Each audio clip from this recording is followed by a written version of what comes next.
Hey all, I'm back for the first round. I've won the roll and I'm going to play first, like you pretty much always should in this format. So it's kind of the opposite of the previous one, but I do not want a mulligan. I suppose you should draw first if you've got a bunch of cheap removal and your deck's not that aggressive.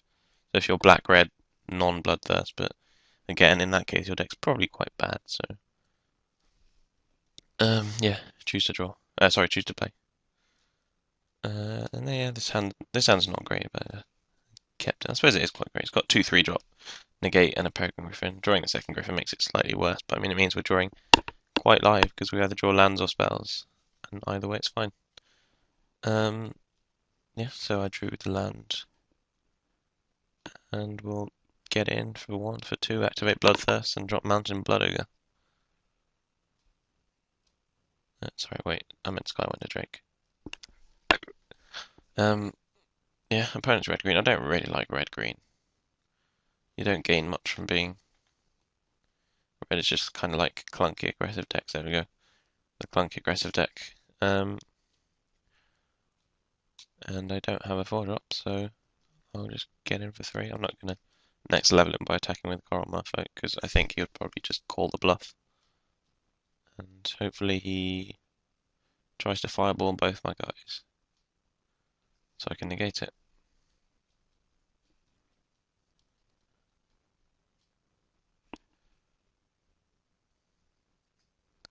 No, he makes a Lurking Crocodile, which is actually pretty bad for me. Okay, we want to draw spells now. I said drawing lands or spells would be fine, but I didn't think I'd just draw lands. So, spells next, please.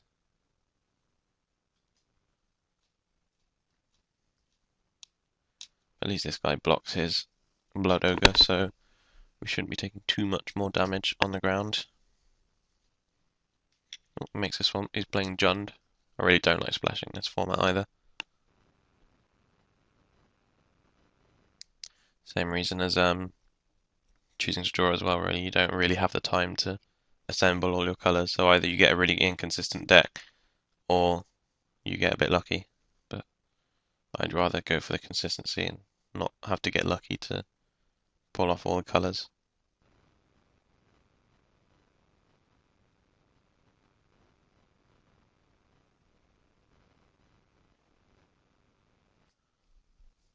So you made a Garrett's Companion, which doesn't particularly bother me, seeing as I've got Peregrine Griffins.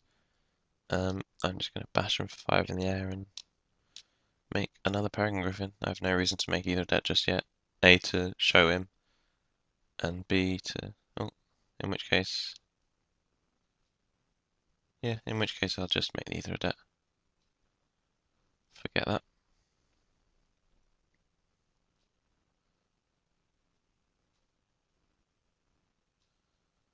And then I will bounce his Lurking Crocodile. Boing. I don't really like waiting until my turn there, because I mean, I could draw Stave off, and I could draw Negate, I could draw Mana Leak. Oh, wait, targeted the wrong guy. Never mind. Whoops. I did mean to target Lurking Crocodile, just got a bit distracted and talking.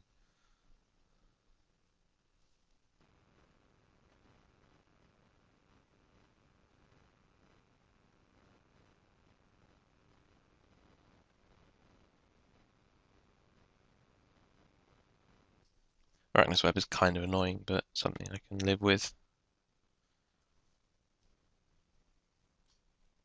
Tempted to just bash with everything here. He'd take 4, go to 3, and then he's just dead next turn in that case. I lose a guy, but whatever, they're not doing anything anyway. I mean, he doesn't have removal, or he would have used it last turn, so he's now just dead unless he draws something.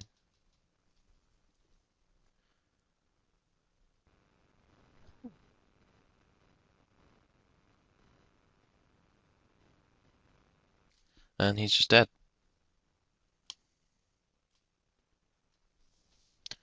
I don't think it's worth sideboarding anything. I mean, I didn't see any big poppers that I'd want to turn to Frog. The only annoying things I saw were Blood Ogre and Lurking Crocodile, both of which Turn to Frog isn't particularly good against. Randall suggested I could board in Levitation and Plummet to try and kill his Lurking Crocodile, but it's probably not worth it. So I'm just going to submit this. Would I? Oh yeah, sorry, yeah. I'd have to mind control it first as well. That was the reason it wasn't worth it. That's what I forgot to say.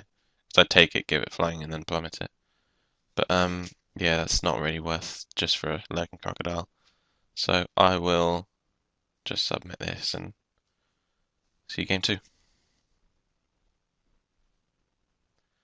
And yeah, this hand's not great, but it's also more than keepable. And he's mining to 6, which is always good to see.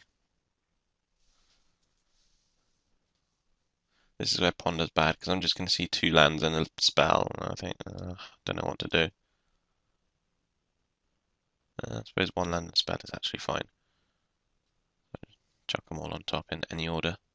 Do not want to shuffle my library. But yeah, Ponder's basically so much worse than preordained, because you rarely get into a situation where it actually did something other than just cycle.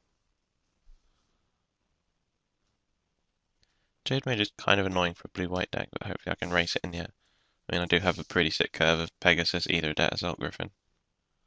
Oh, and he's got there with his triple colour again. Off the old mulligan.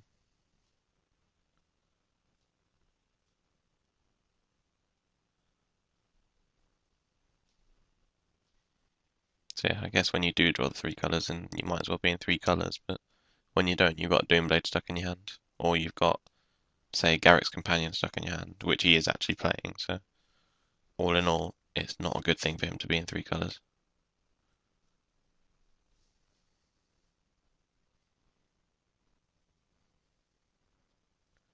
He just remakes the Jade Mage, which is fine by me. And we draw a land, which is, again, not too bad.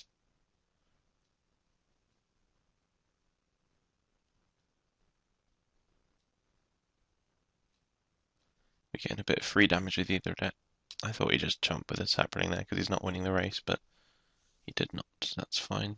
I mean, he might even just block the Jade Mage if he's got stuff to do, but again, he obviously doesn't.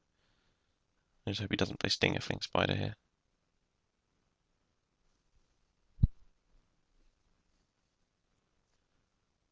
And no, Bonebreaker Giant is not Stingerfling Spider. We just keep drawing flyers. So I guess we'll just keep playing flyers. I think the only stuff that would get me here is creatures which Negate does not deal with, so I'm not too bothered about just one-off removal spells. So yeah, I'll just keep making guys and keep curving up perfectly. Which this deck is pretty good at, to be fair. I mean, it doesn't have that many 2-drops, but it's then got a bunch of 3, 4, and 5-drops. And then the curve stops there, so in terms of getting an aggressive curve, this deck is good at that.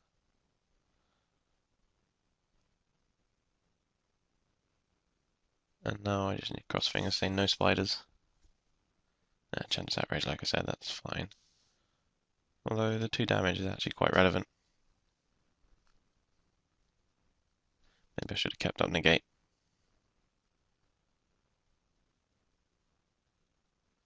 And he's still dead in 2 turns. He can't actually race me with Bonebreaker unless he draws something sick now and I brick next turn. He's attacking the Jade Mage. Yeah, I'm just gonna block this and hope he doesn't have a 4-power guy, and B, I don't draw something. That's the only way it's now gonna lose. That's kind of 4-power, so there's part 1 down.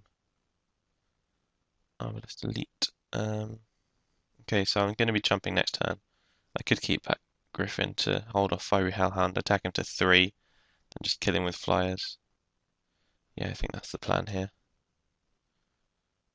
So I'll just attack with this guy. I've got negate for any removal anyway. Although I don't have negate for a spider. I mean, he doesn't have more than 1 removal spell, I know that. So maybe it is right to just attack with both.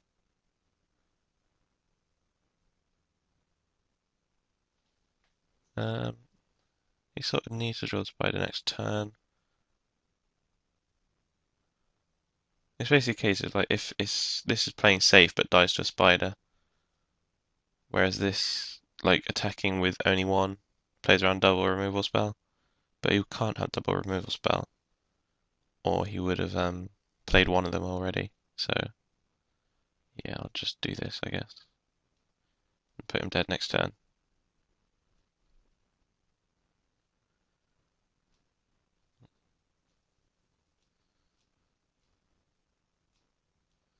So yeah, I think the only way this attack is bad is, like I said, he's got two ways of removing creatures, but he needs to have. I mean, he would have played one if he had it, unless it's really expensive, in which case he can't play that and the new one anyway, or play that and pump. Because even if he has one, he needs to be able to pump Hellhound as well. So it's very unlikely that he can win the game now. Yeah, he says GG's. Okay, fair enough. GG's. And just another quick chat about the mana base. I mean, I hope he did have a bunch of Garrett's Companions and stuff in hand because he's playing Hellhound, Garrett's Companion, and splashing black with double swamp by the looks of it. So try not to do that in this format if possible because it is really fast. Like you saw there, I just curved out and he couldn't really keep up. Oh, someone's talking to me. I'll talk to them after this. So I'll see you for the next round.